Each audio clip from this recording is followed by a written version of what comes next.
Vou pegar aqui um.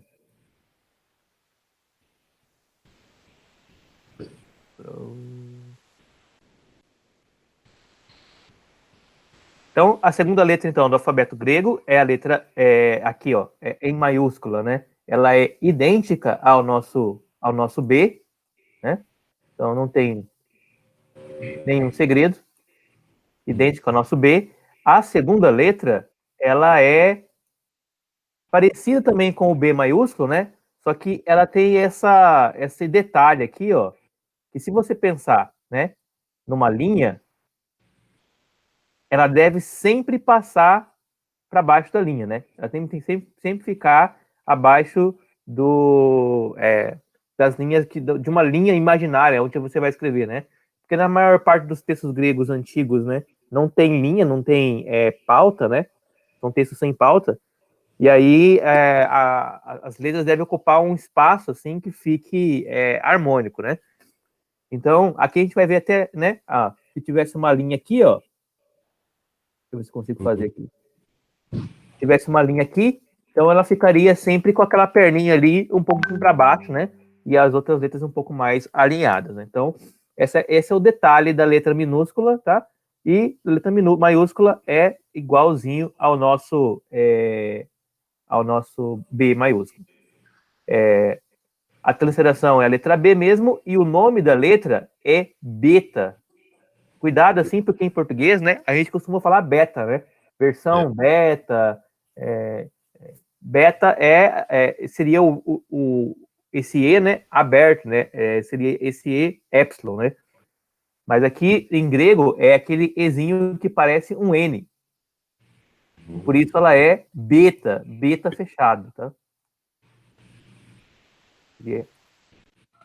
Beta. Tá? Então, transliteração, letra B, né?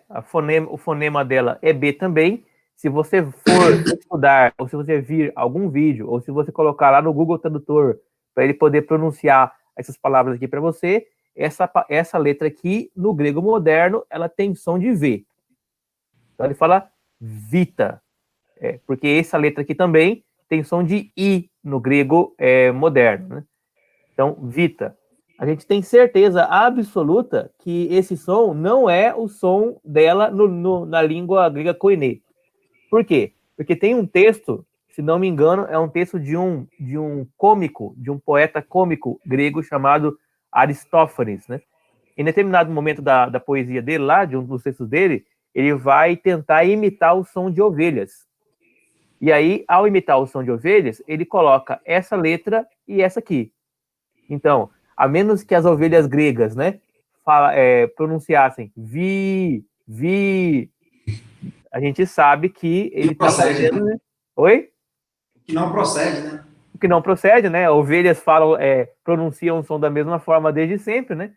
Então, a gente tem aí um recurso muito interessante, né? Que é uma onomatopeia. É uma descrição de um som, né? E aí, então, nós sabemos que no grego antigo, no grego clássico, perdão, no grego koiné, e no clássico também, esse beta tem som de B mesmo, mas no grego moderno, tá? Ele tem som de V, né? Som de V. O valor numérico dele é 2, normal, né? Se a gente pegar lá, como eu falei para vocês, se quiserem pegar a Bíblia de vocês lá, quem tem, né?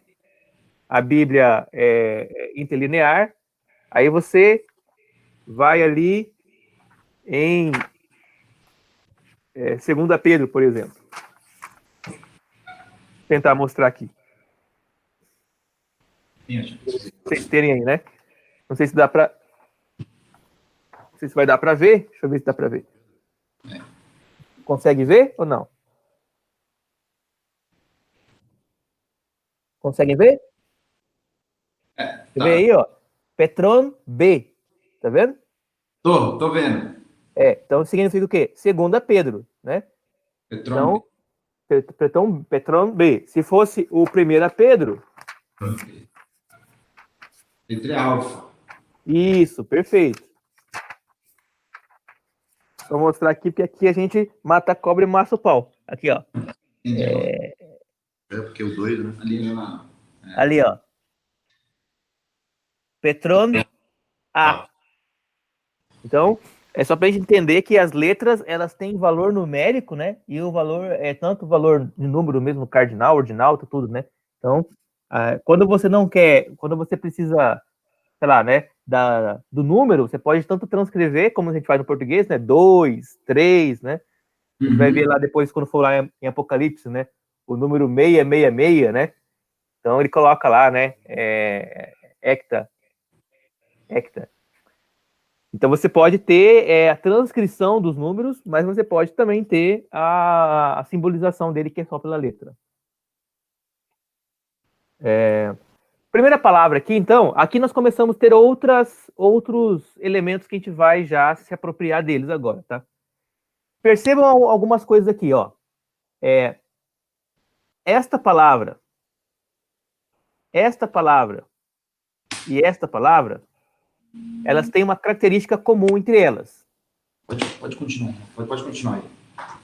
Pode continuar. Tranquilo?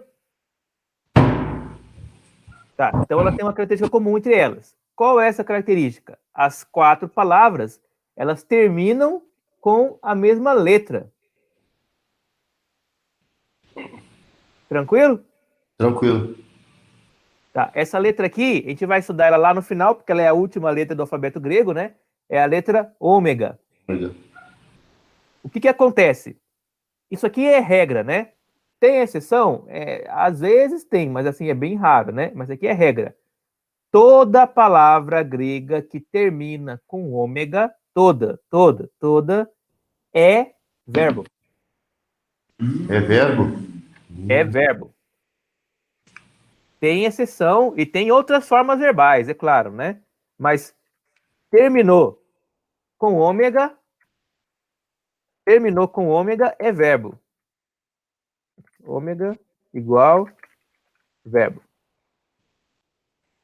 Vou ver aqui, deixa eu trocar a letra. Interessante. Então, terminou com a letra ômega, palavra é verbo. Sempre, sempre. Verbo aqui, é claro, né? Em um tipo de conjugação verbal, né? No português, a conjugação verbal dos verbos, geralmente, ela parte daquilo que nós chamamos de infinitivo, né? Que é o verbo lá, ar, ir, né? Sim. Pular, sei lá, cair, né? Então, é o infinitivo. Então, se você for procurar, eu estou com um verbo aqui, o verbo corremos. Aí eu quero procurar a tradução, né? Eu quero procurar no dicionário, né? O que significa o verbo corremos. O dicionário vai ter a palavra correr, não corremos. Então, no geral, nós utilizamos no português o infinitivo como se fosse uma forma, entre muitas aspas, né? Uma forma básica, né? Uma forma inicial do verbo. Em grego, isso não acontece. Então, não é que o grego não tenha a forma infinitiva. Ele até tem, só que não tem todos os verbos e no grego não funciona assim.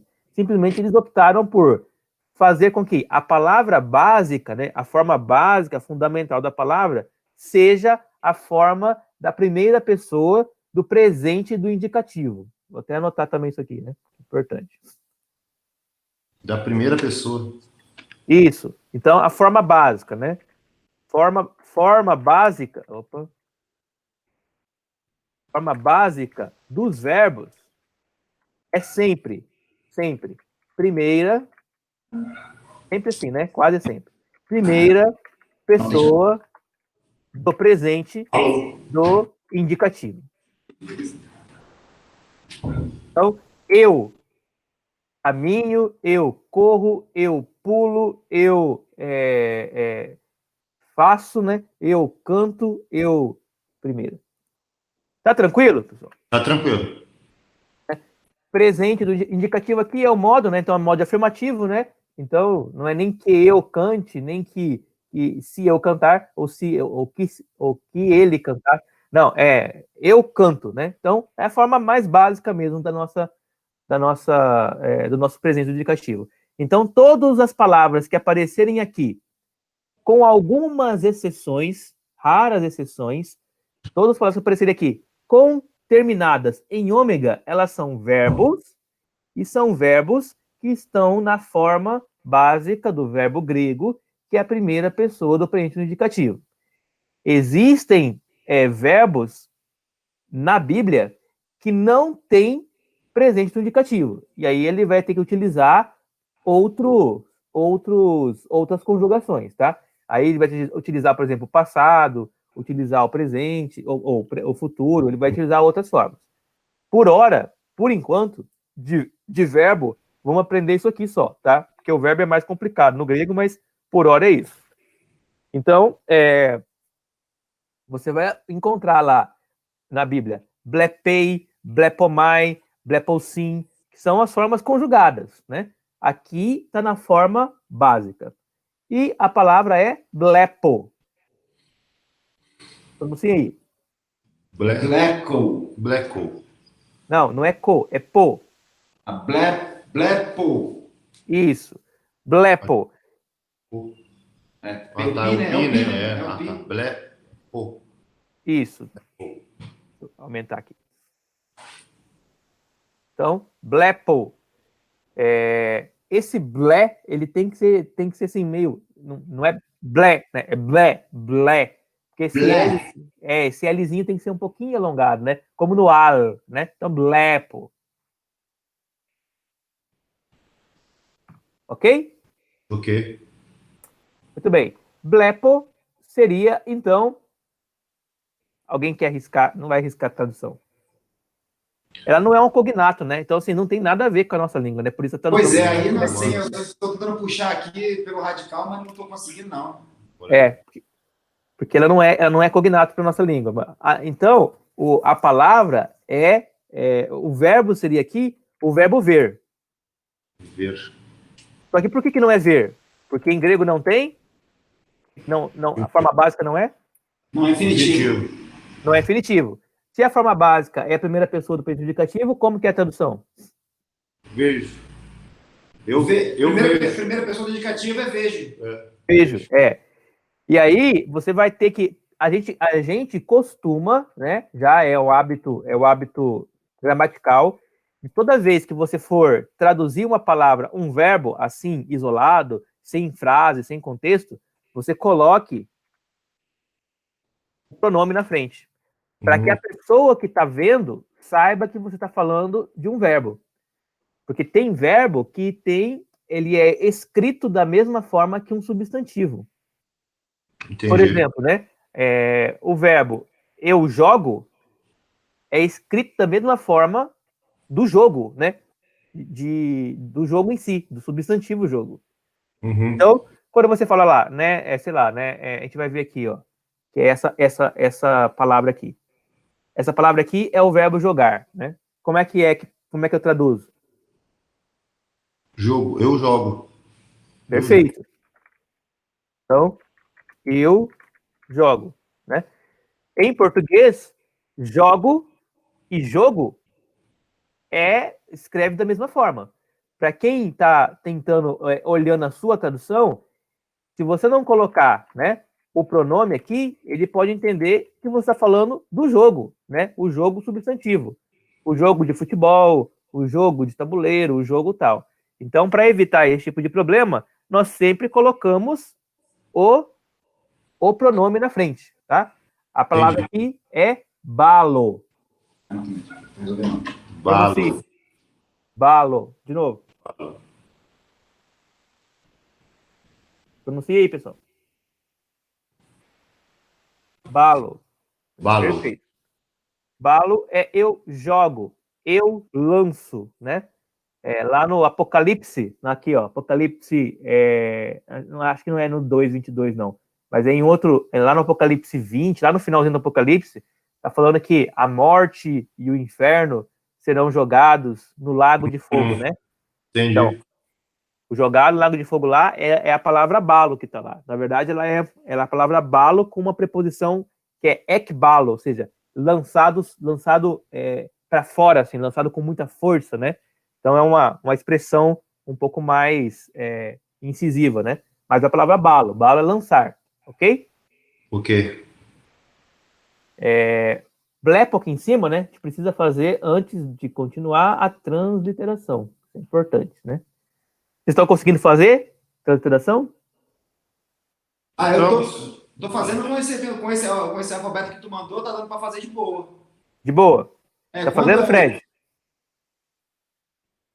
Beleza. Thiago, tá fazendo? cognato, é tranquilo você achar o significado, né? Agora, quando você não acha, quando não é cognato, aí fica mais difícil, né? Sim, bem mais difícil, né? Mas você tá conseguindo transliterar.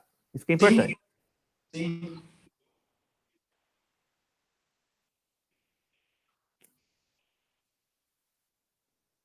Entendi.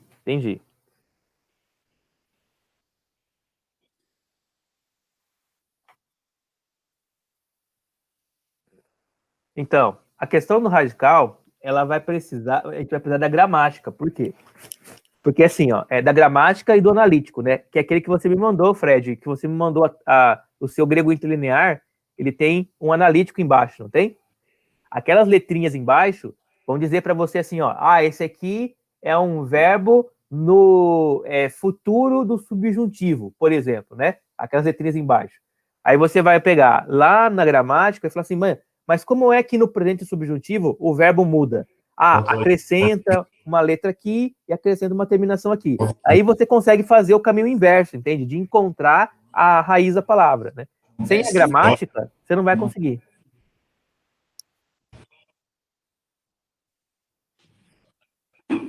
Não. A transliteração é um processo de você se apropriar da pronúncia da palavra, né? Da forma como você fala a palavra. Com o tempo, você vai acostumando a encontrar os radicais. Por quê? Porque você vai acostumando, você vai tendo um vocabulário, né? E as palavras gregas funcionam muito por justaposição, por aglutinação. Então, você vai enxergar ali os radicais. É um pouco isso, né? Um pouco da inexperiência, né? Mas isso acontece até comigo também, assim. Tem palavras que a gente quase não usa, quase não vê no texto grego, né? E aí quando a gente vê aquela palavra desconhecida, a gente fala, nossa, né? Não sei como que é isso aqui. Aí tem que fazer esse caminho, né? Você vai para o analítico e do analítico você vai para a gramática. Uma outra forma é utilizar os programas, a internet tem alguns programas lá que te dão o radical direto, né? Por exemplo, o BibleWorks, né? Só que eu não tenho ele instalado aqui, mas ele ajuda também, porque ele te dá radical direto já. O Logos também, o Logos ajuda, né? O Logos eu não sei como é que ele funciona nessa parte, né? Mas eu acho que sim. Mas já já se resolve isso aí, né? Bom, continuando então, aqui eu vou só transliterar para vocês, né? Então, seria, né? BLE. BLE. PO. PO. Cuidado PO, com o O. PO. Porque esse O aqui tem que ter o traço em cima, a forma transliterada tem que ser essa. Se você tirar o tracinho de cima, essa letra aqui, ela vai virar O. Aí vai virar blepó. E aí ela deixou de ser verbo. Virou outra coisa. Então é preciso que a transliteração acompanhe exatamente as letras que transliteram da palavra, né? A próxima aqui, essa aqui já é mais de boa para vocês. É um cognato, a gente tem. A gente tem essa palavra aqui em português também. Blepó. Não, de baixo aqui. Paulo. Isso, quase isso, né? Só que em vez de zi, é si, tá? Basileia. É o sigma. Isso. Basileia. Basileia. Basileia. A forma como o Fred leu, Basileia, é a forma mais aportuguesada, né? Aí o grego é Basileia. Esse aqui tem esse som de C mesmo. Sileia. E aí? Basileia. Esse que é o nome encontrado, essa palavra é a mesma forma assim, é Basileia mesmo, que está no texto, né? Isso, Basileia. Basileia. Radical basílica deve ser algum tipo de congregação, entendeu? Bem por aí. Basileia é a palavra grega para reino. Reino. Reino. Reino. Por exemplo, a gente fala, né? Basileia ton theon, né? Basileia ton theon é reino de Deus. Até vou fazer transliterário aqui porque eu não tô com o grego aqui, né? Mas assim, ó, é Basileia ton theon. Aqui é reino de Deus.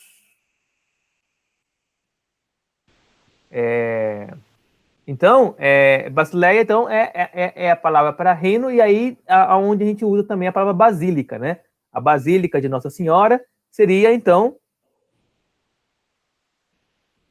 o reino Da Nossa Senhora. da Nossa Senhora, né? Basílica de São Pedro, reino de São Pedro, né? Na Basílica de São Pedro existe um trono, né? Que é o trono do pescador, né? O trono de Pedro, onde senta-se o Papa, né? Então, Basileia, reino. Tudo bem? Tudo bem. Tranquilo. Uma coisa interessante desse Basileia ton theon, né? É que essa expressão que é muito encontrada na Bíblia, muito encontrada, ela é inexistente em um dos evangelhos, né? Vocês sabiam disso?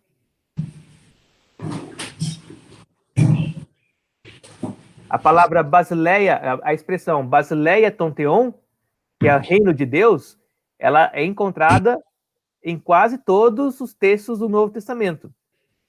Ela não existe em um texto especificamente, em um dos evangelhos, que é o evangelho de Mateus. De Mateus. Mateus não tem essa palavra, essa expressão. Ele troca a expressão Basileia ton theos por outra expressão, Teus. que é Basileia, ó, no evangelho de Mateus. Basileia ton uranon. Por quê? Porque uranon significa céu, Uhum. né? Então aqui é reino do céu e aqui em cima reino de Deus. Como o evangelho de Mateus foi escrito por e para Judeus, né? eles não gostam de colocar a palavra Deus nas expressões. Eu ia perguntar isso mesmo. Depende, tem essa relação de para quem foi escrito, né? Exatamente. Já viu, né? Já viu que algum Mas é a site mesma coisa, então. Significa a mesma coisa, né? significa a mesma coisa, só que por causa de um preconceito de linguagem, né? De não querer utilizar a palavra Deus, o Mateus tirou a palavra Uranon. Ah, entendi. Entendeu? Entendi, que lindo. Mas olha só que coisa mais interessante, né? Uranon também é o nome de um deus grego, que é o deus Urano, que é o deus céu. Então, para algum desavisado grego, era possível que ele lesse o Evangelho de Mateus e ele estivesse entendendo não que é o reino do Deus judaico-cristão, mas que é o reino do Deus grego lá.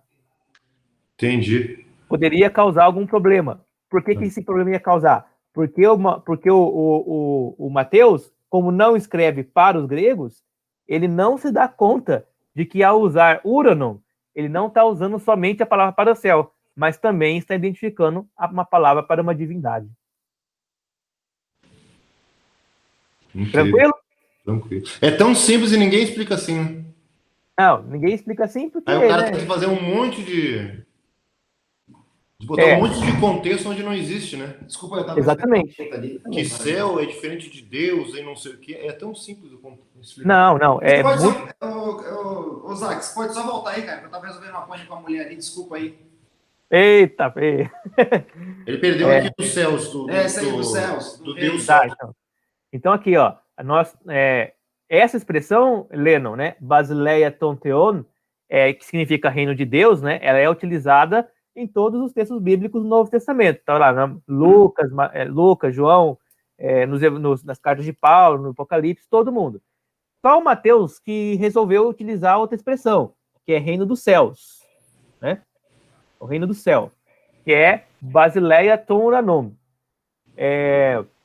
Por que ele faz isso? Porque Mateus escreve para judeus e ele é um judeu. Então, ele acha, né, ele tem uma impressão de que utilizar a palavra theon, que é a palavra para Deus, né? Eu até transferei errado aqui. Theon, que é a palavra para Deus, pegava mal para o público dele ali, né? O público dele não era um público que utilizava a palavra Theon permanentemente por causa daquela questão lá dos 10 mandamentos, né? Não tomarás o nome do Senhor teu Deus em vão. Se você pegar, por exemplo, alguns sites judaicos, você vai ver que eles escrevem Deus, né, assim, ó. Isso, dus, né? Dus. Para não escrever Deus e poder incorrer no risco de ter caído no pecado de usar o nome de Deus em vão, né? Olha, até o Yahvé também, né? Quem? Até o Yahvé também, né? No Antigo Testamento, né? Mesma coisa, né? Mesma coisa. Quando você vai falar Yahvé, o judeu, ele coloca isso aqui, né? Uhum. Que não é, que é como é impronunciável essa coisa aqui, né? É o tetragrama, e você não sabe como pronuncia, então ninguém arrisca pronunciar. Geralmente, quando aparece esse termo aqui, o judeu ou lê, né, Yahvé, ou lê Adonai, né, ou lê... Qual é o mais correto? Então, esse é um problema. O mais correto seria a forma transliterada, certo? Uhum. A forma transliterada seria essa aqui, então. E aí você colocaria o quê entre essas consoantes? Você colocaria algumas vogais. Que vogais? As vogais da palavra da palavra hebraica Adonai, que é a palavra hebraica para Senhor, né? Então, o que seria mais próximo da fala judaica é Yahvé. Yahvé. Yahvé é a forma mais próxima. Mas aqui, essa palavra aqui, ela é Yahvé, a gente não sabe. Por quê? Porque o texto grego, o texto hebraico primitivo, não colocava vogais nela. Então a gente não sabe se era Iova, a gente sabe se era Ieva, Jeová, Yoka, a gente não sabe como era. A gente sabe como os judeus tradicionalmente pronunciam isso quando colocam essas vogais. E eles só pronunciam isso aqui se eles estão lendo textos sagrados da Torá em ocasiões sagradas. Fora isso, eles preferem colocar o eterno, o misericordioso, preferem colocar alguma expressão, né? Uhum. Tá se o som ficar impossível de ouvir, é que estão cortando grama aqui. Não, aqui também tá tranquilo. Aqui também então beleza. Aí o que acontece? Para o português, acontece alguns processos de transformação fonética, né? Por exemplo, essa primeira letra aqui, ó, que no hebraico, né? A gente é o Y, né? No hebraico é o Iod, não é o Iod, não. É o Iod. Essa aqui, que é o Iod, em português, ela vira J em algum momento. Uhum. E aí, de Yahvé vai para Javé, por exemplo, né? Então aí vai mudando, né, esses fonemas, né? E aí de Javé, em algum lugar, vira Jeová. E aí em outro lugar vira Já, né? Por exemplo, como é no caso do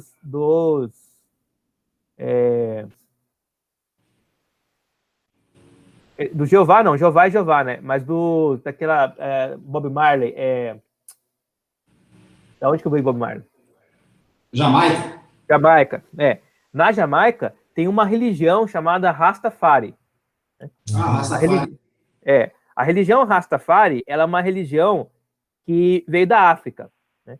E ela teria nascido na região da Etiópia. E ela é uma religião cristã. É uma vertente cristã. Cristã etíope, né? Tanto que eles adoram um Deus único na religião Rastafari. E o nome desse Deus é Jah. Já. Olha. Que é uma forma, né? É uma forma menor, né? Abreviada de Javé. Javé. Aí, inclusive, perdão, não é nem cristã, eu falei errado. É uma forma judaica, né? Judaico-cristã de trabalhar a religião. Tanto que tem vários elementos na cultura do Rastafari, por exemplo, como não cortar a barba, não cortar as pontas do cabelo, que são elementos... Por isso que eles são desse jeito, né? Eles têm esse perfil, né? Exatamente, né? Então, aí você tem os dreads, né, para evitar que o cabelo seja cortado, a barba longa e tal. O uso da maconha, né, o uso da erva, né, é um produto, como é um produto natural, é um produto que você planta e tal, né, então não existe aquele peso da droga, né, que tem na nossa cultura ocidental, né. Então, eles entendem assim, né, a planta, né, a maconha, o fumo, foi criado por Jah, né, então ele também pode ser usado também, normalmente, né.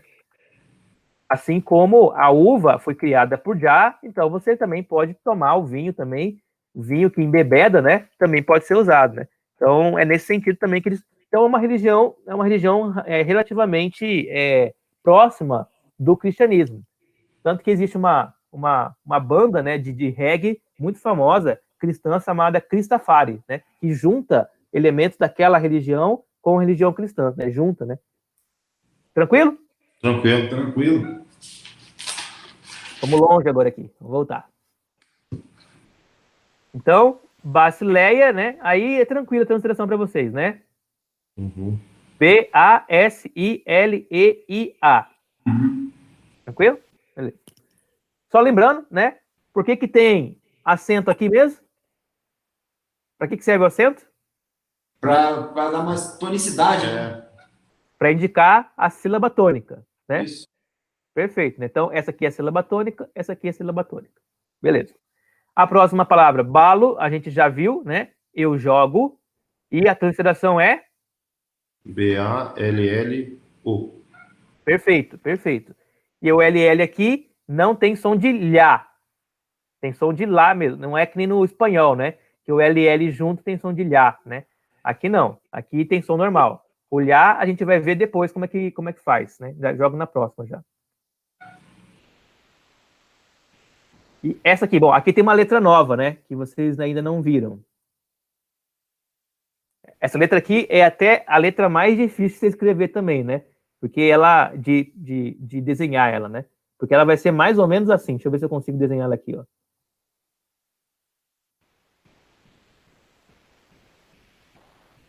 Esse é o meu cagado, mas... Ela tem uma curvinha em cima. Uhum. Aí ela parece um... Opa, não deu de novo. Você vê aqui com esse mouse é complicado. Mas vai ser mais ou menos isso. Ela vai ser mais ou menos assim, ó. É um S com uma curvinha em cima ali, né? Quase um S, né? Com um pouco maior. Uhum. E uma corzinha em cima. Bom. Ela tem o som de xi.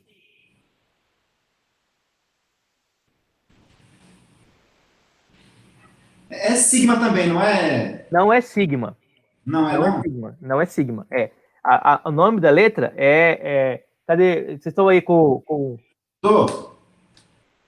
É. O zeta, né? Exatamente. Ela é, se você pegar bem, ela é o sigma, né? Ela é o sigma, só que ela tem um detalhe aqui em cima, né? Uhum.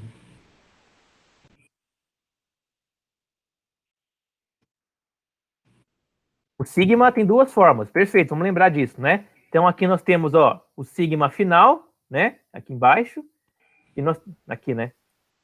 Sigma final, e aqui, ó, é o sigma mesmo, normal. Né? Não, o sigma final é o sigma que vai sempre no final da letra, no final da palavra, perdão. E esse aqui vai no começo ou no meio da palavra quando ele não for maiúsculo. Tá? Essa é a diferença, só essa é a diferença. Você estava na aula passada, sim, né? Tranquilo. Tá, então, olha só, essa aqui então é a letra, o nome da letra é dizeta. Dizeta. Isso, tem é como se fosse um D e um Z, tá? Zeta. Dizeta. E você vai, a transliteração dela é a letra Z. Uhum. Zeta. Zeta. Bom, dito isto, vamos ver se vocês conseguem pronunciar. Essa aqui também é cognato também, então é fácil. Meu sobrenome, Batista, né? Batizo. Exatamente. Mas como é que pronuncia em grego isso aqui? Baptizo. Baptizo. Baptizo. Isso. Ó, Esse aqui, ó, essa tônica, essa sílaba aqui, ó, você sempre vai ler ela como ti, tá, te, ti, to, tu. Não tá, te, ti, to, tu. Não é ti, é ti, tia. Bapizo. Bapti. Piso. Ó, não é zo, é dizo. Baptizo. Batizo. Tá faltando o P mudo. Batizo. Isso. Tem um P e o T junto, então. Batizo. Tem um P e um T junto. Bapizo. Por isso que é Não, Batizo. Batizo. não, tá errado. Vamos transliterar aqui para ficar mais fácil, né?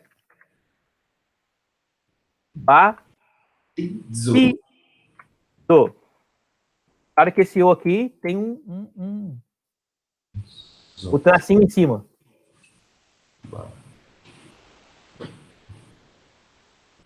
Uhum.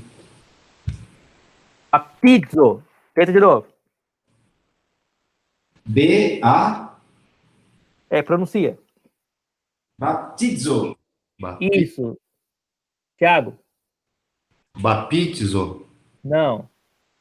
É piti. Piti. Batizo. Vai, Thiago. Batizo. Não. Baptizo. Bapitizo. Não, você, ó, aqui, ó, é P-T-I, é piti. Baptizo. Baptizo. Você não precisa dar essa pausinha, não, tá? É baptizo. Batizo. Bapti. Não. Baptizo. Vou treinar isso aí. Treina isso aqui, ó. Não fala o P paradinho, tá? Não é baptizo. Aqui é uma sílaba só. Então você tem que falar ela inteira. Piti. Piti. Pi. Piti. Pi. Bapizo. Bati. Bapizo. Vai treinando isso aí. E aí, Fred? Isso, perfeito. Lembrando que isso aqui é dizo, tá? Dizo, não é zo. Dizo. Bom, aqui é verbo também, novamente, né? Então a gente já vai saber que ele é cognato, né? Indicativo, é. Oi? Primeiro pessoa do indicativo, né? Seria analogamente Isso, ao falo. exatamente. Mas aqui nós temos um problema, né? Problema não, né? Mas é uma questão, né? A questão é que a tradução, qual é a tradução? Batizo. Quase. Lembra que é verbo, né? Eu batizo. Eu batizo. Isso. Batiza é com S. É com Z mesmo. Nossa, mano. Esqueci, cara. Com S. O quê? Com S. Batizo é com S, né? Mas tá dando erro aqui, né? De conversa. Eu não sei também não, velho. Ficou zoado também com S, ó. Acho que é com Z, pô. Batizo. Eu acho que é com Z. Batizar é com Z. Batizar ficou claro com Z. Então, batizo com Z. Deve ser com S mesmo. Com Z mesmo. É com Z mesmo. Então, eu batizo, né? Eu batizo. Só que essa palavra batizo, vocês já perceberam que ela é uma forma, assim, ela é uma forma aportuguesada, né? Latinizada da palavra, né? Uhum. Tem uma tradução, né? Aí é mais ligada à semântica, né? Uma tradução melhor para essa palavra. Opa, mas isso aí que interessa. Que é o que interessa, né? Porque ela muda algumas coisas na compreensão teológica, né? Que é imergir. Imergir. Né? Imergir. Então, como como tá naquela conjugação ali, né? É eu imerso, né? Eu imerso. Então, assim, essa palavra significa exatamente isso, né? Eu imerso. Né? A questão é que, como as palavras, né? Elas às vezes podem ganhar outros sentidos, né? Dentro do campo semântico. A gente vai poder, por exemplo, lá pesquisar na Bíblia e vai perceber que, no geral, a palavra baptizo, ela é palavra que indica uma imersão em alguma coisa. Só que ela também é utilizada como uma referência a aspersão. e há um outro ato que é chamado de efusão, né? Então, por exemplo, né, existe uma passagem bíblica, se não me engano, está lá em Hebreus, onde diz que o povo de Israel foi batizado quando passaram pelo Mar Vermelho.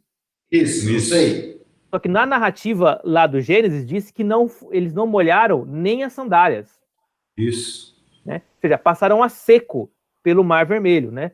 O que daria a ideia de que a palavra baptizo, apesar de imersão ser a tradução, né, ao pé da letra, né, a forma léxica dela, ela já estava sendo usada de uma forma mais simbólica também.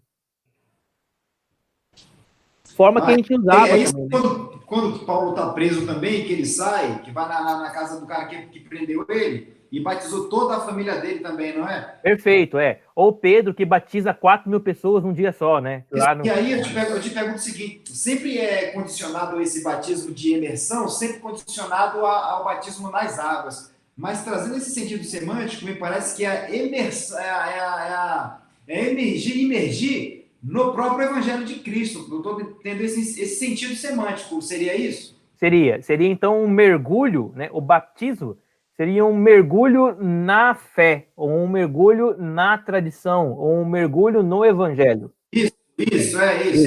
Porque depois seria isso mesmo? Seria isso. Porque depois você vai usar a palavra batismo do Espírito Santo e não tem água, né? Mas tem também essa mesma noção de imersão, mas é uma imersão simbólica, né? Então, quando Jesus fala assim, ide por todo mundo pregar o evangelho a toda criatura, batizando-os em nome do Pai, do Filho e do Espírito Santo, era no sentido de, anuncie o evangelho de forma plena, de forma completa. Seria mais ou menos isso? Isso. Aí você vai fazer uma imersão das pessoas no evangelho. Isso. Só que assim, aí essa palavra, né, acabou também se associando a um rito religioso. Então ela significa muita coisa, né? Ela significa o rito, ela significa uma atitude frente ao rito e uma atitude frente à vida cristã. Tá, então deixa eu ver se eu entendi o campo semântico, porque acho que isso pode ser a dúvida também ou não do Thiago e do Fred. Quando vou anunciar batizando todos em nome do Pai, do Filho e do Espírito Santo, eu vou emergir com o Evangelho da salvação, e essas pessoas, ao ouvirem esse Evangelho, elas vão fazer um ato simbólico, uma confissão em público, que seria, então, tipo um batismo nas águas. Eu estou mais ou menos falando bobagem, ou seria mais ou menos essa ideia? Aí assim, e não é. Veja bem, a confissão pública, ela só pode ser exigida daqueles que possuem condições de fazer a confissão pública. No mundo antigo, quem tem essa condição? Geralmente, primeiramente, os homens. As mulheres, elas têm menos condições de fazer isso. Então, a gente tinha, assim, muito batismo masculino e pouco feminino. As mulheres, geralmente casadas, elas eram batizadas quando o marido era batizado. Então, o batismo do marido servia para a mulher. Ela não era batizada, não, só ele. Sim, eu lembro. E aí, os filhos da casa também eram batizados no marido. Então, batizava um, e aí todo mundo era batizado junto, né? Vamos dizer assim, né? Com o passar do tempo que mulheres foram se tornando cristãs, e os maridos não, por exemplo, aí começou-se a executar batismo nelas também. Só que aí tem vários problemas aí de ordem, assim, vamos dizer assim, moral, né? Você vai entrar, homem, né, com uma mulher dentro de um rio, né? Ela vestida de branco, né? Numa época que não tem roupa de baixo, né? Então, assim, isso é uma questão que acabaria sendo uma questão meio constrangedora, né? Meio expor, né? As questões aí da nudez, tudo mais e tal. Então, já tinha um hábito já de você aspergir água na cabeça da pessoa, da mulher, principalmente. Né? Nós temos um livro, um livro chamado Didaquê. Não sei se vocês já ouviram falar. Eu ia comentar agora, estava lembrando agora disso, eu ia falar assim que na Didaquê, tá, que você pode fazer esse tipo de batismo por aspersão, né? Você chega lá, pega um copo d'água e joga. Eu ia comentar isso agora, mas pode continuar, desculpa aí. Então ele fala algumas coisas interessantes. No Didaquê, o Didaquê é o quê? O Didaquê é um livro escrito lá pelo século II depois de Cristo. Nós não sabemos quem é o autor, provavelmente algum cristão. E aí ele narra, no Didaquê, ele narra as práticas dos cristãos depois do século II. Ou seja, depois que os apóstolos já tinham morrido, né? Algumas questões lá.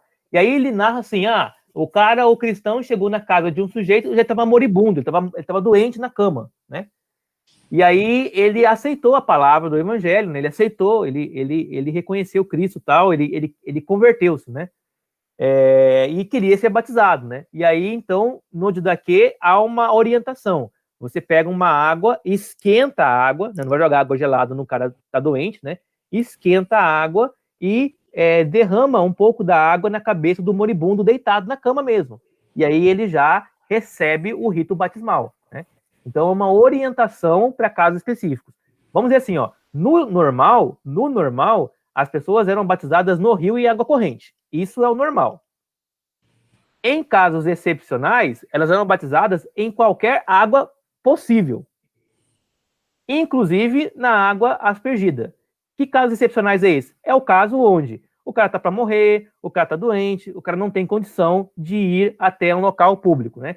A gente pode pensar que hoje, no caso da nossa cidade, né, a gente vive assim numa cidade maior, onde tem poucos rios, né, onde o rio é muito difícil de ser acessado, por exemplo, na própria comunidade, e aí você pode fazer tanto o batismo, né, da piscina, né, que os batistas fazem muito, né, os assembleianos também, como você pode fazer o batismo de jogar água na cabeça, porque a ideia ali é só o símbolo batismal, né? Tudo bem até aqui? Esse é o rito. Tranquilo. O rito não salva, o rito não produz nenhum tipo de significado, a não ser o significado simbólico dele, né? Que é onde está o chão da questão. E o significado simbólico é o que o Lennon falou, é a imersão no evangelho, né? É a imersão na fé, no novo reino de Deus. Por que eu disse tudo isso, né? O Lennon colocou uma questão importante, que é a questão da confissão de fé. Vamos lembrar aqui, quando Pedro batiza Cornélio, ele batiza a casa inteira de Cornélio, inclusive as crianças. E as crianças não têm condição de fazer confissão de fé, porque não tem ainda razão. Tá claro? Tá claro. Então, o batismo das crianças, né, o batismo infantil, que é utilizado ainda em algumas comunidades evangélicas, inclusive, ele é um símbolo de filiação à fé cristã. Então, eu me comprometo a mergulhar aquela criança no evangelho. Muito, muito interessante isso aí. Tá claro isso? Não, eu me comprometo a mergulhar a criança na fé do evangelho. E a criança fará, depois de uma certa idade mais madura, uma pública confissão de fé. O que a maior parte das igrejas que não batizam criança fazem? A maior parte das igrejas fazem os dois momentos juntos. Só que tem um problema que eu vi aí, que é detectado, Zay, que é o seguinte, que as igrejas não fazem batismo de crianças, muitas delas, porque elas afirmam veementemente que criança não tem pecado, e o batismo é para perdão de pecados, entendeu? Entendi. Isso aí é um outro erro teológico muito grande, né? Por quê? Porque há textos e mais textos que falam sobre o pecado concepcional. Isso, muitos textos. Exatamente, né? Então, essa é uma herança, talvez, que vem lá do catolicismo, né? Olha só, e nem no catolicismo isso é assim, tá? No catolicismo é assim. Pode falar. Ele batiza a criança, né? O catolicismo batiza a criança por quê? Porque entende que a criança tem um pecado, que é o pecado de Adão. Original, isso. E se a criança morre sem batismo, ela vai para um lugar, depois de morrer, que chama limbo. Meu Deus.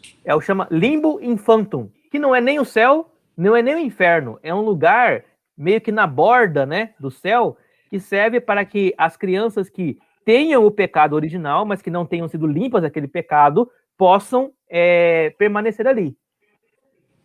Em todo caso, o que os católicos fazem, né? Aí isso aqui é história da tradição católica, né? As parteiras católicas, assim que a criança nascia, elas já davam um banho na criança. E esse banho já era o batismo, né? Para evitar qualquer coisa. Inclusive, se podia batizar o corpo morto da criança também, né? Como símbolo de que, não deu tempo, mas a gente batizou aqui, né? E aí Deus entende lá no céu, né?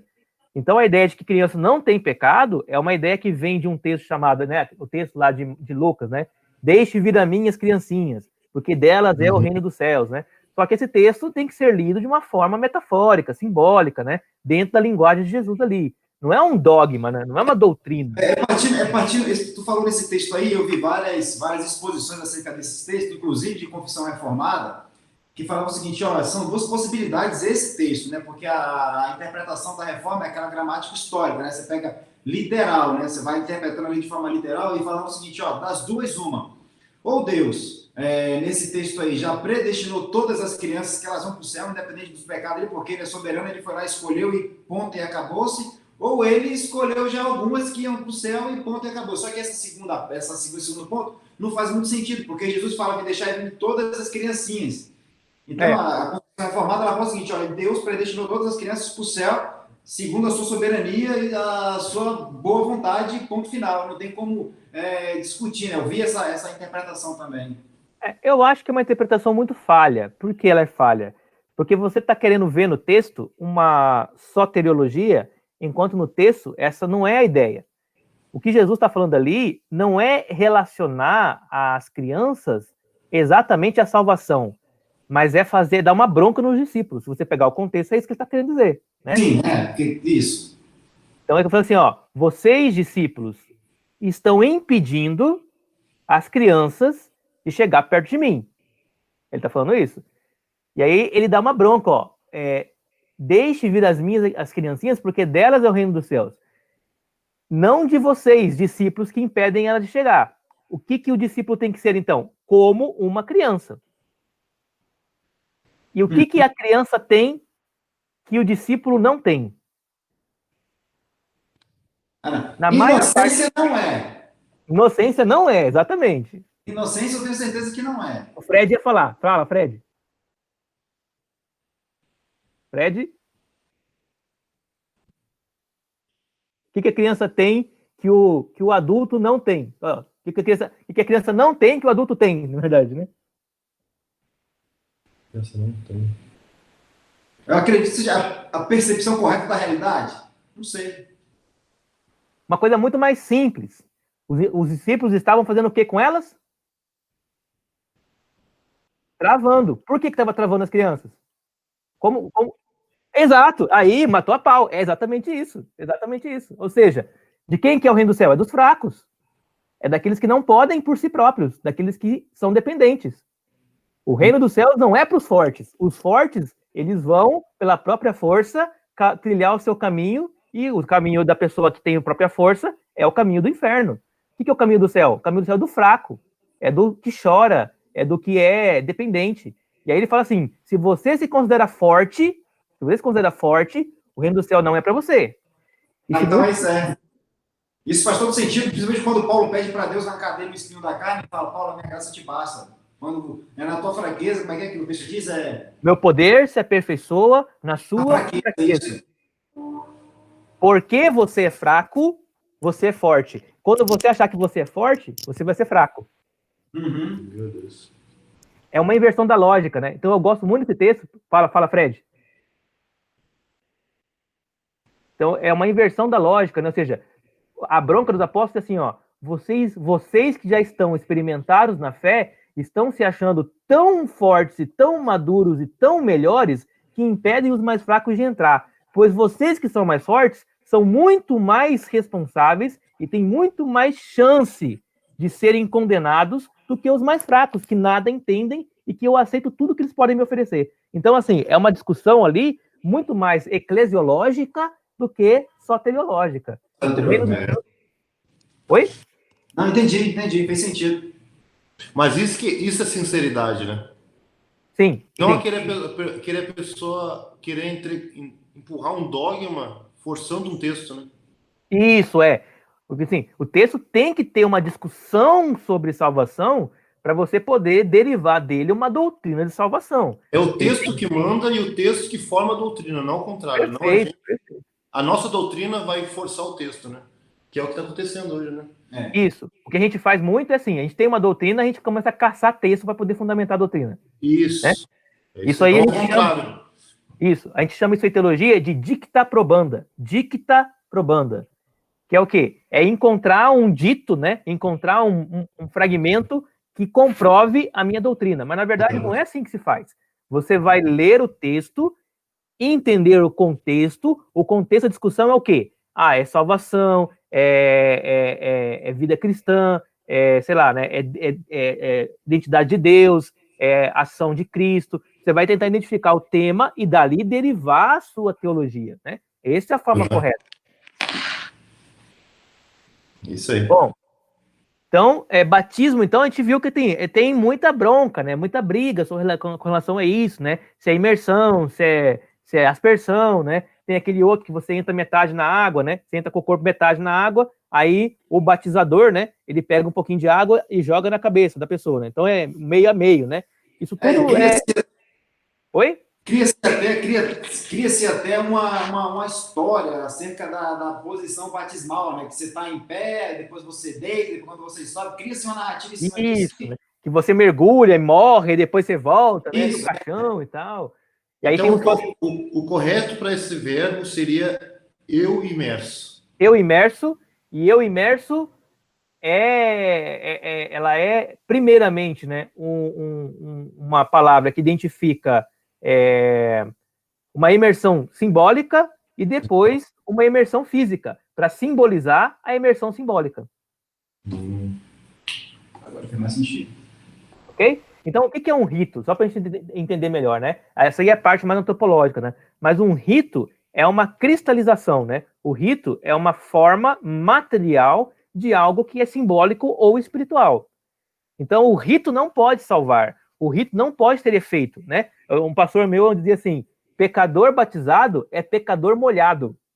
Ou seja, o rito não muda nada. O que muda é o símbolo que ele representa. O rito é só uma manifestação do símbolo. Por isso nós isso aí é bem antropológico, né? Sim, bem antropológico. Por isso que a gente não usa, por exemplo, mais vinho na Santa Ceia. A gente usa suco de uva. Por quê? Porque o que importa, na verdade, é o símbolo. Não importa a espécie. A gente vai continuar usando, né, um líquido vermelho, porque o vermelho simboliza o sangue de Cristo. Mas pode ser vinho, pode ser suco de uva, não precisa ser. Isso é importante, sabe o que tu tá falando aí agora? Eu acho que isso aí também deve ser uma chave, me corrija se eu estiver errado, né, é um pensamento, uma chave para poder entender muitas coisas do livro de Apocalipse, que existe uma simbologia ali muito grande. O livro do Apocalipse é um livro assim, ó. Para quem ele foi escrito, né, naquela época, ele era um livro relativamente simples de ser entendido. Relativamente simples, né? Por quê? Porque aquelas pessoas, primeiro, né, a comunidade de João é uma comunidade de semi-analfabetos, né? Uma comunidade de gente assim, que morava nas fazendas, no mundo rural e tal, né? Alguns comerciantes. Então ele não é complicado em hipótese alguma. Ele é assim, extremamente simples, extremamente simples. Mas por que é difícil pra gente? Por causa do abismo cultural. Desse lapso histórico, né? Eu estava assistindo assisti muito, né? Não passa mais, Caverna do Dragão. E aí eu vi lá que o nome do dragão é Tiamat. Isso. Vendo sobre isso, falei, pô, tem essa expressão, né? Tem. Dragão que emerge, e aí falei, cara, isso é simbólico. Então, em algum momento, em alguma mitologia grega, de algum lugar lá, então sim, João usou alguns símbolos da mitologia para tentar expressar, não sei, assim, eu só estou imaginando, conjecturando, entendeu? Mas é isso mesmo. João utilizou o folclore da região dele. O folclore que é aquele negócio assim, que todo mundo sabe. Se você chegar lá em Manaus, lá do Boto, né? A menina tá grávida, foi o Boto. Cara, qualquer pessoa de qualquer lugar do mundo que ouvir isso vai falar, quê? O que você tá falando? Mas eu vou entender. Mas qualquer cara de Manaus entende o que é. Isso. Né? Você fala assim, ó, vou escrever para um alemão, né? Fala assim, ó, aqui em Campo Grande eu tenho uma escola de crianças que eles parecem aqueles seres de uma perna só, com um cachimbo na boca e com um gorro vermelho. O alemão vai falar, mas que diabo é isso, né? Que loucura é essa, né? A gente sabe que é uma expressão, né, do nosso folclore, né? É o Saci. A gente sabe que o Saci tem um comportamento, ele é travesso. Então, falando, minhas crianças são todas travessas, né? Então, é o abismo cultural, né? Não é nem tanto histórico, Lennon, é cultural mesmo. Por quê? Porque se você vai hoje para comunidades, por exemplo, mais tradicionais do judaísmo lá na região da Palestina, você vai perceber que eles entendem perfeitamente o Apocalipse, os símbolos, porque é parte da cultura dele. Entendi. Né? Porque eu achei interessante levantar essa possibilidade, porque a gente às vezes vê o livro de Apocalipse com muita dificuldade e de repente a gente pode estar usando a ferramenta errada para entender. Exato. A gente pode até fazer depois fazer um mini curso de Apocalipse, a gente faz, né? A gente também, para a gente poder fazer umas interpretações simbólicas. Eu acho super interessante, né? Super interessante, assim, gosto muito, né, dessa parte, né? Eu pesquisei bastante isso. E é bem importante a gente entender isso, né? Não é um livro difícil, não é um livro, assim, obscuro, é um livro muito claro, porque João não escreveria para a sua comunidade de iletrados um texto para eles não entenderem.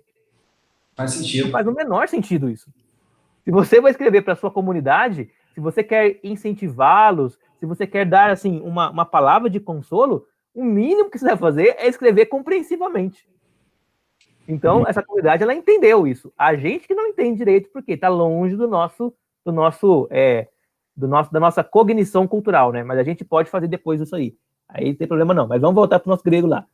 Bom, então falei bastante sobre essa palavra aqui, né? Qualquer coisa, surgir algumas dúvidas também, a gente pode conversar sobre ela em outro momento, né? Bom, a última aqui.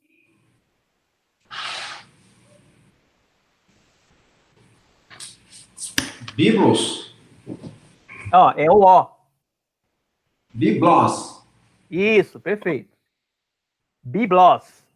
Biblos, apesar de ter um Szinho no final aqui, é cognato também. O que é biblos? Biblioteca? Não. Biblioteca seria o conjunto. Derivação? Oi? Uma derivação? O conjunto. Esse é livro, né? Livro. Livro. O plural de biblos é biblei. Perdão, é bíblia. Perdão. Tá. Plural de biblos é bíblia. Se nós, então, traduzirmos Bíblia para o português, seriam livros. Livros. Bíblia é uma palavra grega, não é uma palavra em português. A Bíblia, né, é uma palavra grega. A palavra portuguesa seria os livros, né? Tanto que quando a gente fala da Bíblia, geralmente a gente pode utilizar o termo as escrituras, né? Uhum. A gente geralmente não usa a escritura, as escrituras. Por quê? Porque ela é uma coleção de livros, né? Então, tem o Biblos Mataion, Tom Mataion, Biblos Tom Petron, Biblos, sei lá, Biblos Tom Lucon, e aí, que são livros de Lucas, de Mateus, né, de Pedro e tal, e aí você tem a Bíblia, que é a coleção de livros, né? E aí, quando você tem um lugar onde você coloca vários livros, né? Quando você coloca Bíblia, um local, você chama de biblioteca. Ok? Ok. Uhum. Vamos para o próximo, então. Acho que dá tempo ainda. Vamos fazer mais uma para hoje. Bom, eu acho que podia tirar umas dúvidas, não podia? Pode. Uma palavra, porque se ficar só numa palavra, aí depois a gente pode até acabar perdendo. Acho que a gente podia tirar uma... Não sei, essa ideia é minha, né? De repente o Thiago e o Fred têm outra ideia. Pra gente começar a fazer assim, sempre uma letra por aula, entendeu? Pode ser. A gente demora um pouco mais, mas se vocês não estiverem tranquilos com relação a isso... Dá para ser, por mim. É que eu acabo tendo medo assim, Tem que passar calma e nós vamos aprendendo, né? Tranquilo. É melhor. Então, ótimo, então. E a gente não tá com pressa, né? Não tem pressa. Quer absorver o máximo de conteúdo possível, né? Nós vamos estar estudando aqui 10 anos, vamos estar estudando juntos ainda. É eterno, nunca mais a gente se solta. Então, beleza, então. Nunca mais, né? Essa classe aqui vai ser eterna, aqui. Daqui a pouco eu tenho os filhos aqui, ó. Mas aí... Você sabe que o curso de teologia na Idade Média durava 30 anos. Olha aí, ó, tá vendo? Que nem começou ainda. Porque você tem uma parte do curso, né, que é uma parte de discipulado, né? Então, antes do cara começar a ler a Bíblia, ele teria que ter lido todas as biografias dos santos, né? E antes disso, ele teria que ter tido já uma vida no convento, né? Assim, no isolamento, né? Então, teria 4 anos de vida no convento, mais 8 anos de vida de santo, aí ele começa a ler a Bíblia, depois começa a teologia, né? Então é um trambolho. É um processo longo, né? Comprido. É Mas sabe o que eu volto aqui, hein, Isaac? Essa parte do batismo, cara, eu achei muito interessante esse campo semântico aí de imersão no Evangelho, no que tange aquela frase que Jesus disse, né? A gente por todo mundo pregar o Evangelho a toda criatura, batizando-os em nome do Pai, do Filho e do Espírito Santo, porque hoje a compreensão, eu acredito que, pelo menos onde eu congrego, é muito além de superficial, ela é muito esvaziada. No sentido verdadeiro, e acaba que as pessoas não entendem, se for não entender, acabam adotando práticas dentro da eclesia que não são condizentes com a Bíblia, e aí o perigo disso é você virar um idólatra, porque você acaba falando de um Deus que não está nas Escrituras. Certo. Eu vou te falar uma coisa aqui, que assim, tem que ser bem compreendido o que eu vou te falar, para você não ficar muito, entristecido. Não sou sensível, não. Então, pode falar. Não tem sensibilidade aqui, não. Sem a sensibilidade, né? Assim, ó, a Bíblia, ela é instrumentalizada, né, pela religião, certo? Uhum.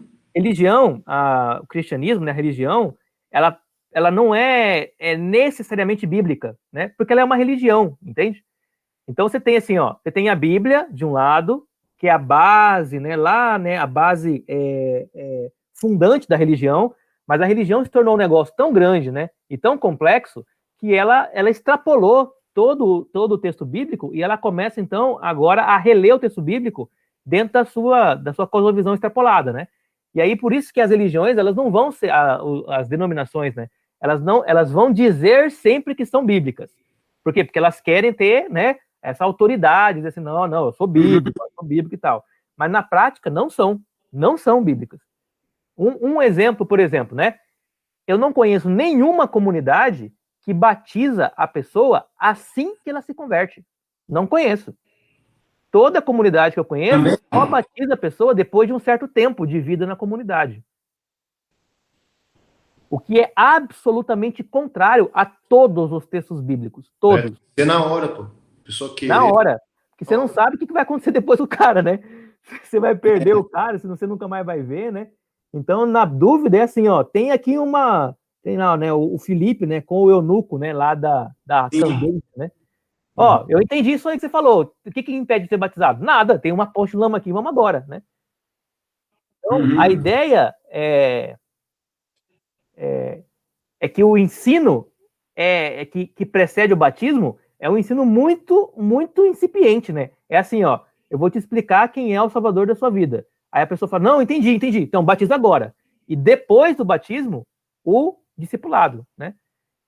E geralmente... Que é essa imersão, né? Que essa imersão que ela é constante, né? E aí é legal isso, né? Por quê? Porque o discipulado, ele é uma extensão do batismo. Porque daí você vai pensar assim, não, batizei, larguei. Não, você não imergiu a pessoa, você só fez um ato simbólico, né? Isso, diferenciar essas duas semanas, esses dois conceitos, né? Não, existe a ação simbólica que existe em todas as religiões, né? Porque na antropologia da religião vai falar isso, que toda religião tem o seu simbolismo, né? Você tem aquele simbolismo, mas a praticidade religiosa é outra coisa completamente separada, né? Distinto, são duas coisas que se relacionam entre si, mas elas são ações diferentes, né? Perfeito, né? Então é isso aí. E aí brigar, porque um batiza com pouca água, outro com muita água, né? Tem um livro muito interessante, um livro interessante não, né? Mas um livro que eu li há muito tempo chamado Crônicas Missionárias. É do Sebastião Cruz, se não me engano, que é um missionário batista que foi fazer missão lá na África, lá na Moçambique. E aí, assim, na cabeça do cara, né? Olha só, né? Ele levou para o campo dele, né? Na cabeça dele, o batismo tinha que ser feito por imersão em água corrente. Por quê? Porque o batismo tem que... A água leva embora os pecados. Se fizer no tanque, os pecados ficam no tanque. E aí, eles são obrigados... Vai abraçar os pecados desse que deixou atrás, então, hein? Exatamente, né? E essa ideia é uma ideia que existe em outras religiões, outras vertentes cristãs também. Por exemplo, eu fui batizar o meu sobrinho, né? Minha irmã é católica, né? Ela queria que eu fosse o padrinho, e eu não podia batizá-lo, então, na igreja católica. Então, a gente foi na igreja ortodoxa aqui, né? Na ortodoxa, as crianças do sexo masculino são batizadas todas na mesma água, e aí, quando for batizar uma criança do sexo feminino, tem que trocar a água. Por quê? Porque todas as crianças batizadas na mesma água são, para a religião, consideradas irmãs. E se eu batizo uma menina que não é parente na mesma água que esse menino, esses dois não podem casar depois na igreja. É proibido.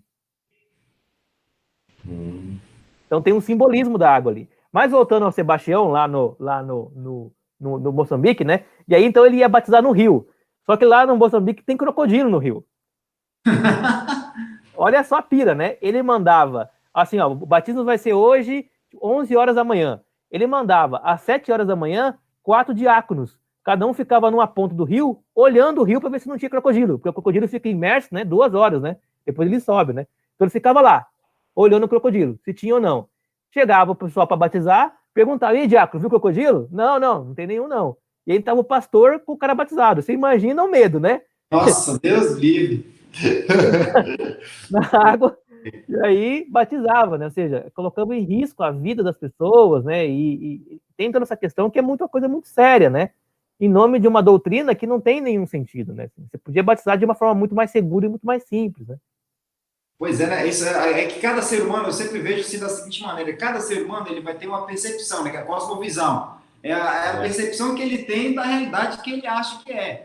E aí, quando essa pessoa que tem essa percepção dessa realidade condicionada à cultura, o meio que ele vive ali, o contexto cultural, que aquele contexto agregou a ele valores, podem ser bons ou ruins, mas agregou valores a ele, quando ele se torna um líder religioso ou um líder eclesiástico, ele acaba trazendo esses valores e desprezando um pouco, não desprezando no sentido de deixar de lado, mas ele vai para as escrituras, vai ler a Bíblia, só que ele vai condicionar a Bíblia ao contexto cultural que ele viveu. E eu acho que aí é onde mora muito perigo, né? Porque a gente está numa natureza, a nossa natureza, segundo a própria Bíblia, é uma natureza depravada, que vai perverter a realidade. Exatamente. Então é isso aí. Aí você faz o que nós chamamos de exegese, que é colocar coisa dentro do texto bíblico, né? Coisas que não estavam lá. Em nenhum lugar da Bíblia fala que a água corrente lá limpa os pecados, né? Que a água limpa os pecados, né? Em nenhum lugar é isso, né? A água é só um símbolo de limpeza. Mas é um símbolo que aponta para um outro elemento que é mais importante, que é a ação salvífica, né? Que é o verdadeiro batismo, né? Mas show de bola, muito bom, cara. Agora já falei muito já. Eu estava lembrando de alguma outra coisa aqui do batismo que agora eu esqueci, né? Que achei interessante também. Mas depois também a gente pode conversar, inclusive, sobre o batismo com o Espírito Santo, né? Que é uma outra questão também que é, assim, aí novamente, né? Cuidado para não ferir a suscetibilidade. Não fere não, fica tranquilo, aqui só tem milico raiz. Pode falar. Aqui só tem milico raiz, fica de boa. Mas, por exemplo, né? Estou escutando. Tá ótimo.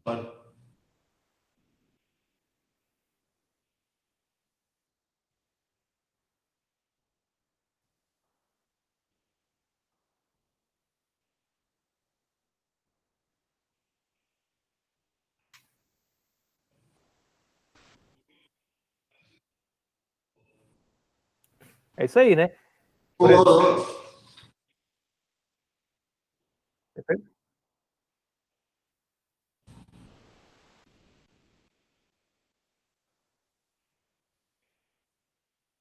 É.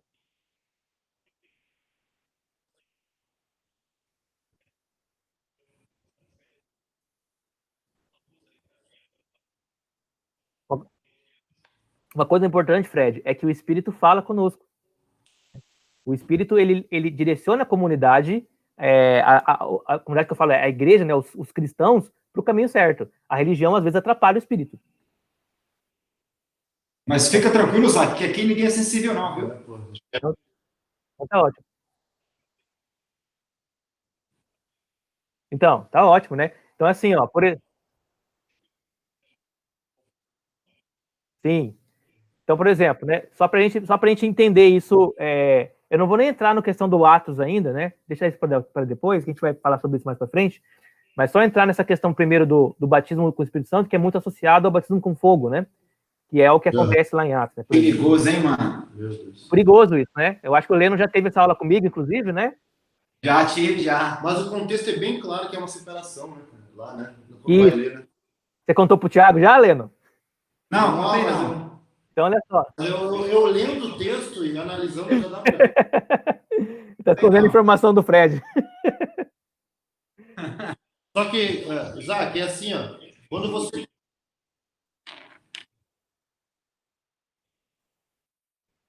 Perfeito. É isso aí. Pô, perfeito. É isso aí. É isso aí. Quando você está debaixo de uma... Perfeito. Perfeito. Fala, Thiago. Quando tu está debaixo de uma cobertura e um pastor fala algo para ti, mesmo que ele esteja falando algo errado, você não pode constranger ele, né? Sim. Você deixa ele ensinar, você vai lá e fala para ele, pastor, isso aí. Se ele não concordar contigo, eu penso assim, você tem que sair debaixo da cobertura dele. Ó, pastor, então eu vou lhe pedir licença, vou mudar de igreja, porque a partir do momento que você aceitou ficar debaixo de uma cobertura, você tem que honrar ele. E se ele estiver errado, né?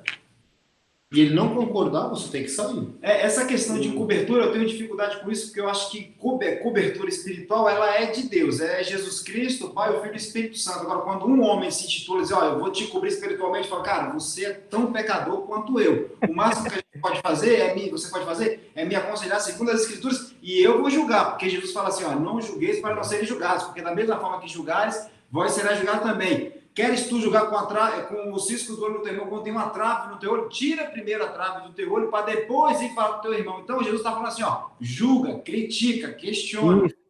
E não exatamente o contrário. Estou falando assim, nós estamos agora...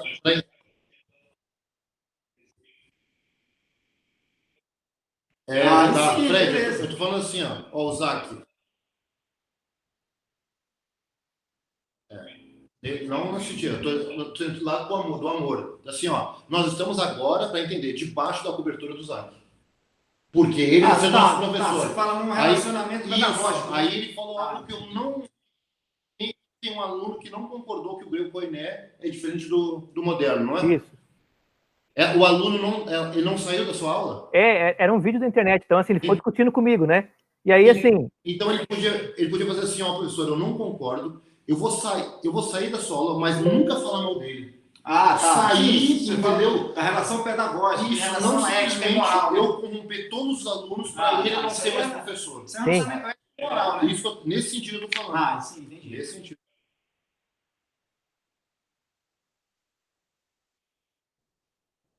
Não, eu estou dizendo nesse sentido. Porque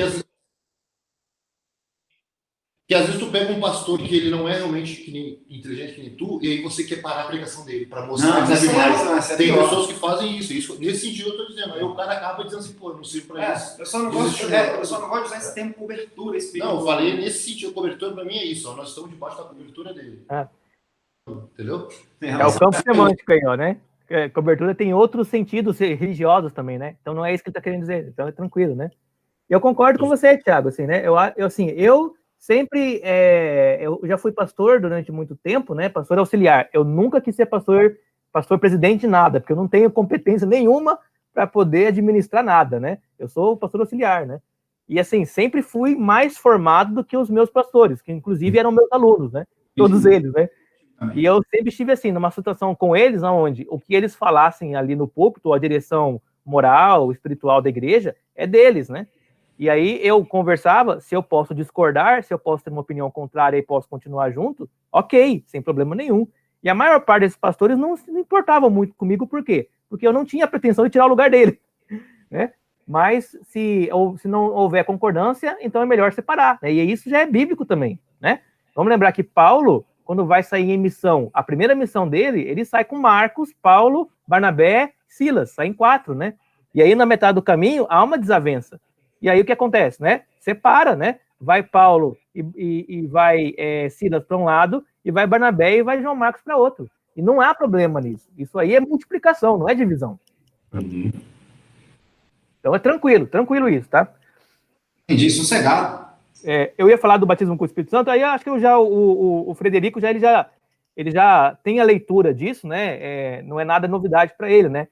Porque, assim, só para a gente poder ficar aqui na minha argumentação, nós temos esse texto, né, do batismo com fogo em 2 evangelhos, né? Que é o evangelho de Marcos e o evangelho de Lucas. Só nesses 2 existe essa menção, né? Que é o João Batista falando, né? Eu vos batizo com água, mas vai virar alguém depois de mim que vos batizará. E aí, o evangelho de Marcos fala que vos batizará com o Espírito Santo. E o Evangelho de Lucas fala com o Espírito Santo e com fogo, né? Então, o Evangelho de Lucas tem um acréscimo, né? E aí a gente vai ter que estudar um pouco sobre como é a composição dos evangelhos, né? Mas assim, o Evangelho de Marcos, como ele é o mais antigo, ele é o mais próximo daquilo que de fato aconteceu. E o Evangelho de Lucas, como ele é mais moderno, ele pegou parte do Evangelho de Marcos e deu uma acrescentada ali, deu uma explicada, né? No Evangelho de Marcos, então, você tem um batismo só, que é o batismo com o Espírito Santo, que é o batismo que Jesus iria efetivar sobre os seus discípulos. Veja bem, Jesus batiza com o Espírito Santo. No Evangelho de Lucas, são 2 batismos. É o batismo com o Espírito Santo e o batismo com fogo. São 2. Porque se você continua o texto, como o Fred falou, depois ele vai falar assim, e a palha é tirada da eira e é jogada no fogo para ser queimada. Muito claro. O fogo é um símbolo para o juízo, para a condenação. Então Jesus vai batizar com o Espírito Santo para a salvação e com fogo para a condenação. O batismo de fogo é um batismo condenatório, não é salvífico.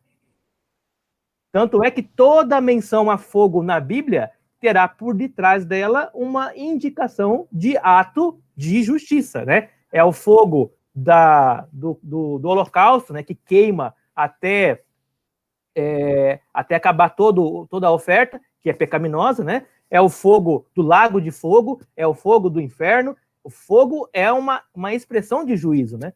Jesus, então, ele julga para o bem e para o mal, né? Ele julga para a vida e para a morte, né? Porque ele é a pedra por onde todo mundo passa. Então, essa associação do batismo com o Espírito Santo com fogo, ela é uma associação que ela é muito mal feita a partir desse texto, e ela encontra um eco lá nas línguas como de fogo, né? Lá de Atos 2, e a palavra lá é línguas como de fogo, né? Como de fogo. Ou seja, na verdade, lá a língua é de luz, não é de fogo.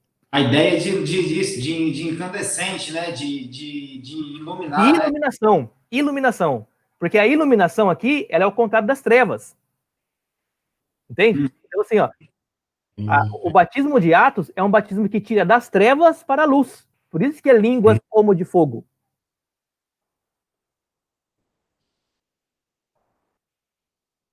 Perfeito, né? Não tem vento.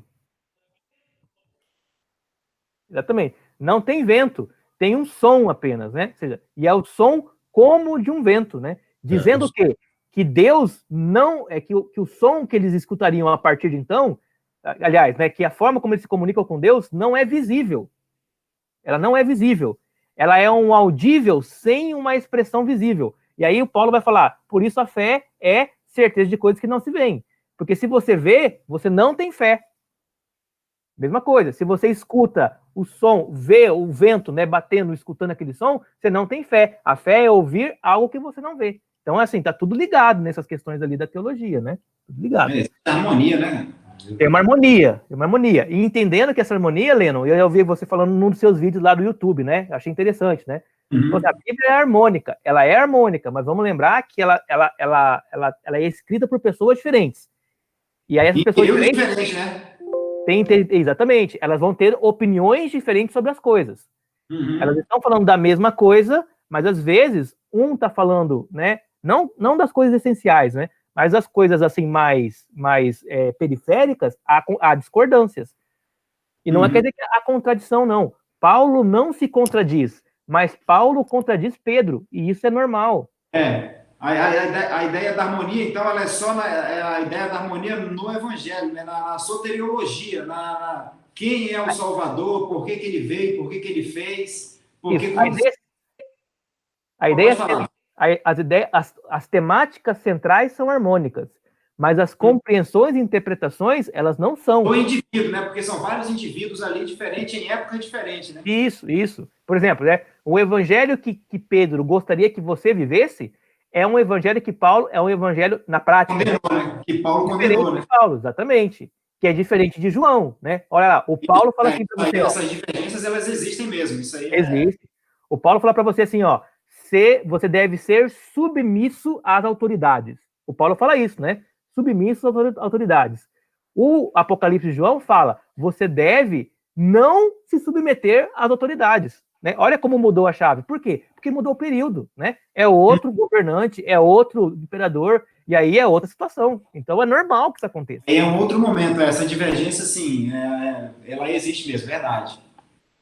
E aí você tem a teologia lucana, paulina, né? Então, Paulo tem uma teologia que entende certas coisas que os outros não entendem, né? E aí isso é normal também, né?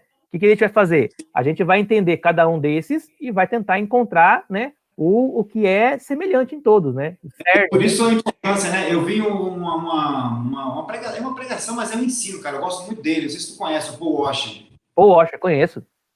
Ele falava assim, olha, se você quer entender a Bíblia, você precisa estudar a história. Se você não estudar a história, você não vai entender a Bíblia. Eu acho que as grandes heresias que nós temos, se for todas elas praticamente, é falta de história. De história do tempo bíblico, né? Para você enquadrar a Bíblia, né, no contexto. Esse aqui, ó, Zé, deixa eu te mostrar aqui, cara, esse livro aqui é muito bom, cara. Aqui, ó, esse livro aqui, conhece ele? Tá vendo aí, não? Os Outros da Bíblia. Não conheço. Conhece, cara? Esse livro aqui é muito bom, cara. Ele começa falando de cada povo da Bíblia, né? Os romanos, ele fala desde o Antigo Testamento, os mesopotâmios, e ele começa a falar daquele povo, que eu esqueci o nome agora, que viveu na época dos juízes. Certo.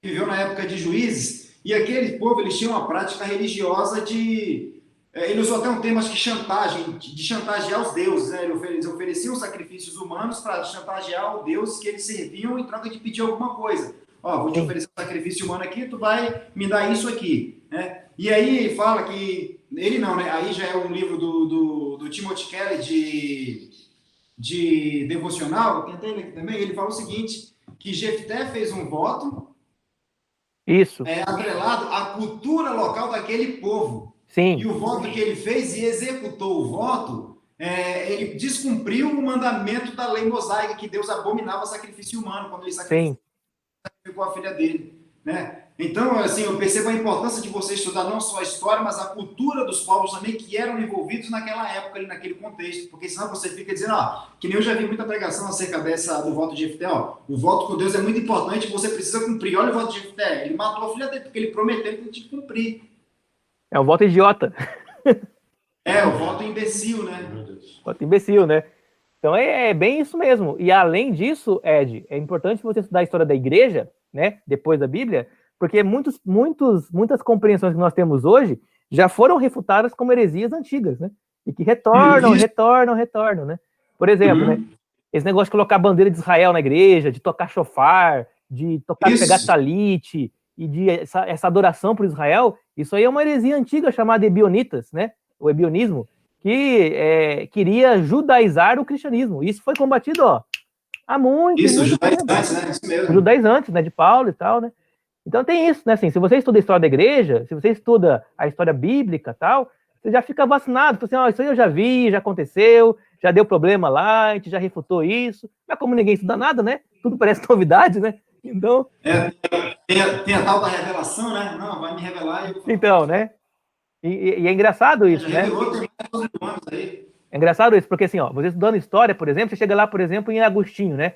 Agostinho vai falar assim, olha, não existe revelação, o que existe é iluminação, porque o que é revelação já foi revelado já, né? A Bíblia, esse mesmo. A Bíblia já é a revelação de Deus. Eu tenho algum deles aqui, alguns do Agostinho. Esse aí mesmo, né? Esse aí mesmo. Então o Agostinho, ele vai dizer isso pra gente, fala assim, o que acontece com você agora é que o Espírito vem e te ilumina. Por exemplo, o Fred. Iluminação, né? O Fred, ele entendeu uma coisa do texto lá do fogo lá, que, assim, eu demorei um tempão para chegar a entender isso. E ele entendeu isso sem a minha caminhada de estudo. Por que ele entendeu? Porque ele foi iluminado. E por que eu entendi? Porque eu também fui iluminado. Porque eu li isso e aquilo chamou a minha atenção, né? Então não é uma revelação, isso é uma iluminação. Exatamente. A palavra rema é um absurdo. A gente vai estudar o rema, né? Porque o rema também é uma palavra grega também. A gente vai ver que não tem nada a ver com o que eles estão falando, né? E escuta muito falar nisso. Sim. Sabe o que é o pior? Que fala assim, rema é a palavra revelada de Deus, né? É assim que eles falam, né? Aí, e logos é a palavra dizente, né? O rema é a palavra revelada e o logos é a palavra dizer. Então o logos é menor que o rema. Aí você vai lá para João capítulo 1, né? No princípio era o logos. É zoado, né? E o logos estava quando eu falei, pô, o logos é menor que o rema, mas o logos é o próprio Cristo, né? Que absurdo, né?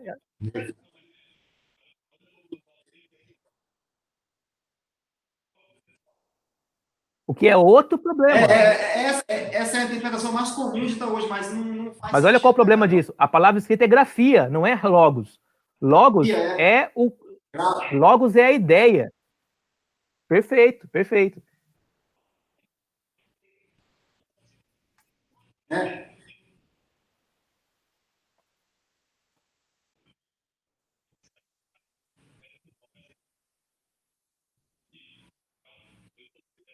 Olha, que legal.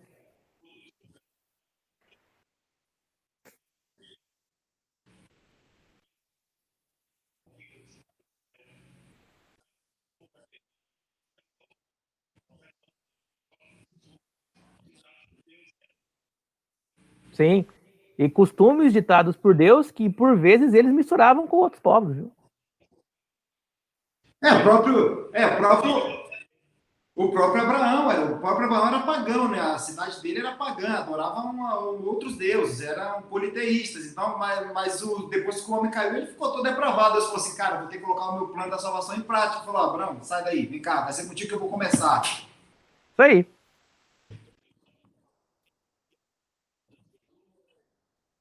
Tudo é horrível isso.